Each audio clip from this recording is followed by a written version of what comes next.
प्रदेश सरकार तक अपनी मांगों को पहुंचाने और उनको पूरा करवाने के लिए सभी प्रदेश चिकित्सक संघ एकजुट हो गए हैं, जिसके चलते सभी प्रदेश चिकित्सक संघ ने एक संयुक्त संघर्ष समिति बनाई है और उसकी एक वर्चुअल बैठक भी संपन्न हो चुकी है। संयुक्त संघर्ष समिति में प्रदेश के सभी मेडिकल कॉलेजेस के शिक्षक, चिकित्सक संघ, सभी रेजिडेंट डॉक्टर संघ सम्मिलित हैं।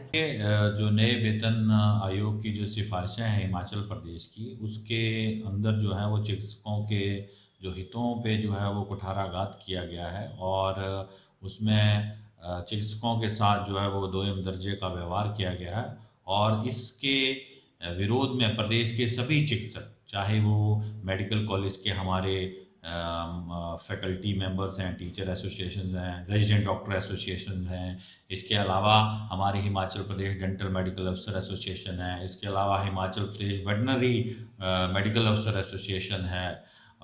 तो ये सारी एसोसिएशनों ने मिलके जो है एक संयुक्त संघर्ष समिति जो है वो बनाई है और उसकी बैठक 2 दिन पहले हो चुकी है और उसमें एक मत से सभी ने इस बात का विरोध किया कि हमारे एनपीए को 25% से घटा के 20% किया गया, क्योंकि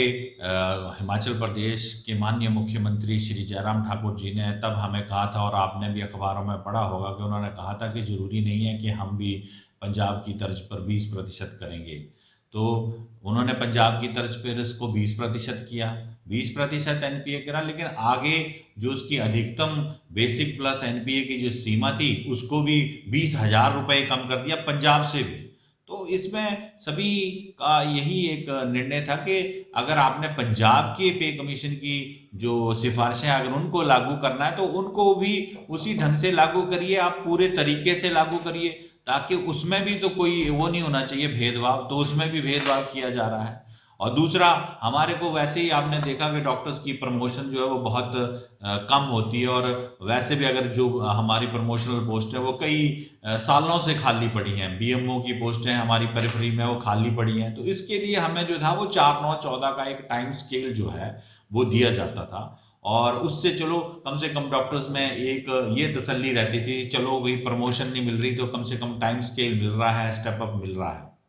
लेकिन उसको भी इसमें जो है वो इस वाले नए वाले वेतन आयोग की सिफारिशों में उसको भी जो है वो बंद कर दिया गया। उसके साथ ही हमारे जो मेडिकल कॉलेजेस हैं उसमें जो फैकल्टी मेंबर्स की जो एंट्री लेवल है वो है असिस्टेंट प्रोफेसर, लेकिन आपने देखा पिछले दिनों कमीशन के थ्रू पोस्ट निकाली गई और डायरेक्ट एसोसिएट प्रोफेसर की पोस्ट निकाली गई, जो कि हमारे फैकल्टी मेंबर के साथ सीधा सीधा अन्याय है।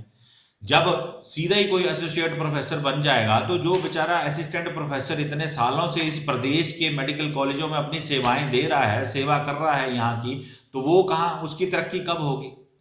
तो ऐसे अन्यायपूर्ण तरीके थे जिनके खिलाफ जो है वो सभी ने मिलकर संघर्ष का बिगुल बजाया है। हमारे जो विशेषज्ञ डॉक्टर हैं वो कई वर्षों से कह रहे हैं कि हमारे को पीजी अलाउंस दिया जाए और सरकार कहती है कि हमारे पास स्पेशलिस्ट नहीं है, तो स्पेशलिस्टों को अगर रोकना है तो उनका पीजी अलाउंस तो बढ़ाना पड़ेगा ना। वर्षों से वो 20 वर्षों से 7,000 रुपये है, तो वो 7,000 रुपये में कौन सा विशेषज्ञ चिकित्सक जो है वो रुकेगा। तो हमने ये सरकार को पत्र भी लिख के दे दिया है, उसमें हमने समय सीमा भी तय करी है। हमने तो 7 दिन का समय दिया था हिमाचल प्रदेश मेडिकल अफसर संघ ने, लेकिन क्योंकि संयुक्त संघर्ष समिति उसके 2-3 दिन के बाद हमारी सारी बनी है, मिलकर सारे संघों ने आपस में बैठक करी है, तो अब हम जो है वो 1-2 दिन के अंदर सरकार को फिर से एक बार सूचित करने जा रहे हैं। और कोरोना की लहर है प्रदेश में, आपने देखा चिकित्सक 2-2 हाथ कर रहे हैं, कोरोना से डटे हुए हैं, लेकिन सरकार हमें ये ब्लैकमेल करे कि नहीं कोरोना के बाद देखेंगे। तो अब जो चिकित्सकों का जो एक वो कहते हैं ना पानी सर से ऊपर अब बहने लग पड़ा है, तो अब हम जो है वो संघर्ष का बिगुल बजाएंगे और सबने ये फैसला किया है कि हम अगर हमें हड़ताल पे भी जाना पड़ेगा तो हम उसके लिए बंद भी करेंगे। जैसे कि पंजाब में आपने देखा ही कि कैसे पंजाब के चिकित्सकों ने कितने दिनों तक बंद रखा, तो हम भी इससे कोई गुरेज नहीं करेंगे, क्योंकि अगर आप बार बार हमारे हितों पर कुठाराघात करेंगे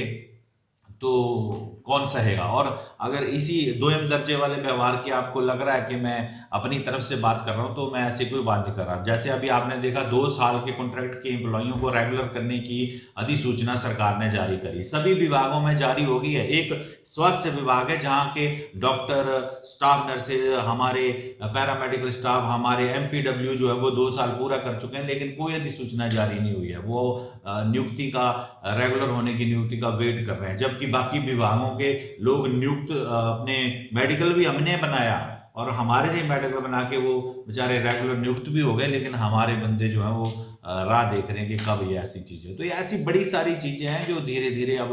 चिकित्सकों की जो सहन शक्ति है उसको अब वो